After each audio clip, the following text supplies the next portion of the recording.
Hey there, shooting on the A7 IV. I've been really enjoying using this camera so far.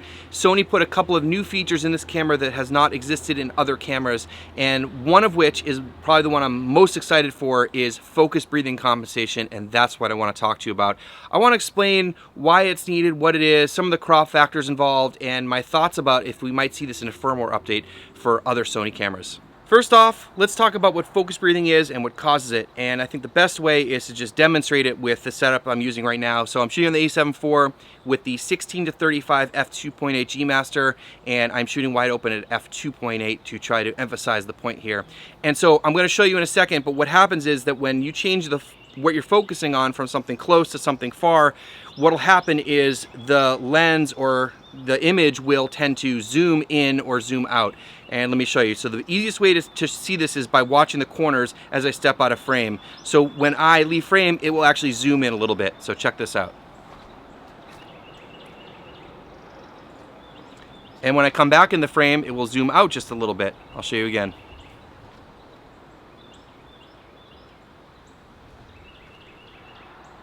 All right, so you can see it moving in and out, and it kind of looks like it's breathing, and that's why it's called focus breathing.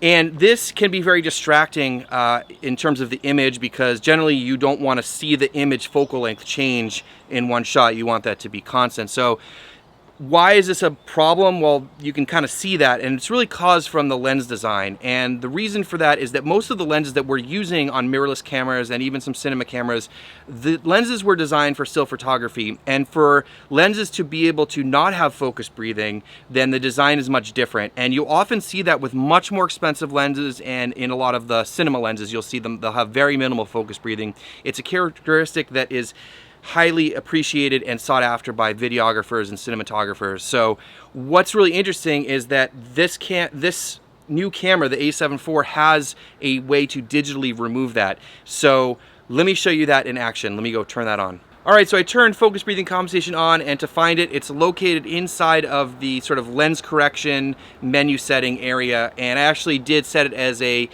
setting inside my function button menu, so it's a little bit easier to get. So one thing you want to consider with this is it crops in a little bit, and we'll get into crop factors in a second.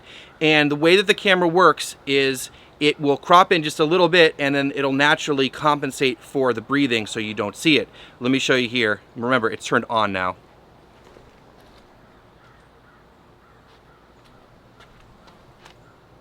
Do you notice the corners moving?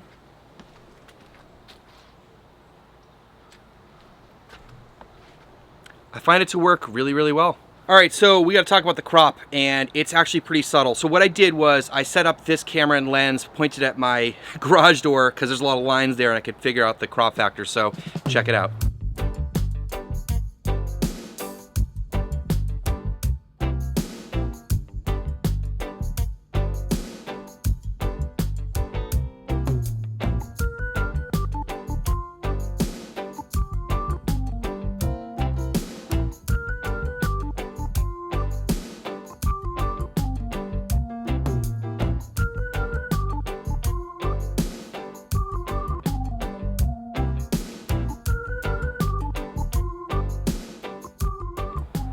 Let's talk about the crop factor results, and they're pretty interesting to me. So the way I did this, I shot this, of course, on the A7 IV with the 16-35 G Master at 24 millimeters, and this might change depending on the lens you're using, I'm not sure, but this is the one I tested it on. So the results I got here, well, keep in mind about stabilization. So first of all, there's no stabilization, standard stabilization, and active stabilization. Active stabilization being the most stabilization and the one that has a crop. And so for that, I just got 13%, which I had always heard about 10% being the crop for active stabilization, so it was good for me to know that it was about 13%. Focus breathing was only 4%, which to me is like a no-brainer just to leave it on all the time, and I have been leaving it on all the time because it's very, very cool. The 4%, giving up 4% is not that much, and I haven't really noticed a difference in image quality, so to me it's kind of a no-brainer to leave that on. Now, when I put both active stabilization and the focus breathing compensation on together, I got a 19% crop. And if I multiply 13% and 4%, I got 17.5%, so you know, it's plus or minus, but that's what I got measured was 19%. So that's a significant crop, so you want to keep that in mind. You might also be wondering about standard stabilization. Now, there is no crop with standard stabilization. In fact, I just leave it on the camera all the time. But I didn't show it in this test, but I did actually measure it and show that the standard stabilization with focus breathing compensation was the same as no stabilization with focus breathing compensation. So you can leave that on all the time. And anyways, those are the crop factors. I think 4% is totally reasonable, and I'll probably just leaving it on the camera all the time. So why is this so cool? Well, first of all, it eliminates a problem with all of these lenses, and I think it also frees Sony up to design the lenses in the way that they've been designing their lenses, because the new GM primes, for example, like the 35 1.4 and the 50 1.2 are absolutely incredible lenses in terms of image quality, sharpness, color rendition, all that kind of stuff. But the videographers and even some still photographers were complaining about the focus breathing because some of it can be kind of extreme. And so I know, for example, like on the 35mm lens, a lot of people were still using the 35 1.8 because it had very minimal focus breathing. So what they can do is add this in the camera, 4% crop, takes care of it. I think that's super exciting. What lenses work with this? Well, as of now, it's just Sony lenses. It's most of the G Master lenses, like all the prime lenses. Zooms at the 16 to 35 2.8, the 24 to 70 2.8, both the 7200 Mark 1 and Mark 2. It actually works on the 24 to 105 f4. There's a whole link I'll leave down below with a list of all of the lenses that are supported. If you're interested, go check that out. I don't know if this is going to be expanded to other Sony lenses, some of the Zeiss lenses, and then I don't know if it's going to be for third-party lenses in the future either, but I think it's really cool.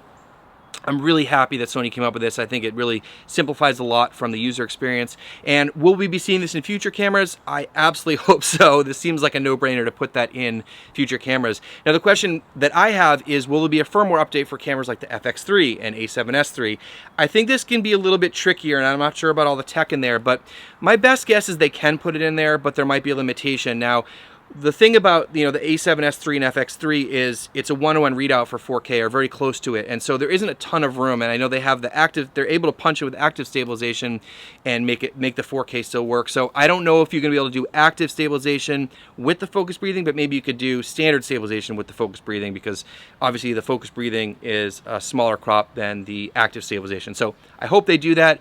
I know, like when the FX3 came out with S-Cinetone, and then people were like, wait a minute, can't we get that on the A7S3? And then they had a firmware update for the A7S3. So hopefully we'll see that coming up soon. I'm really excited by this. I think it's really cool to see this kind of tech come into play and really simplify things from the videographer's perspective and kind of just eliminate that problem. So I'll probably be leaving it on all the time. I'm pumped about it, and I wanted to share that with you, and especially the results of how it works and in terms of crop factor. So if you enjoyed this, please consider hitting subscribe, and otherwise, thanks for watching, and we'll see you in the next one.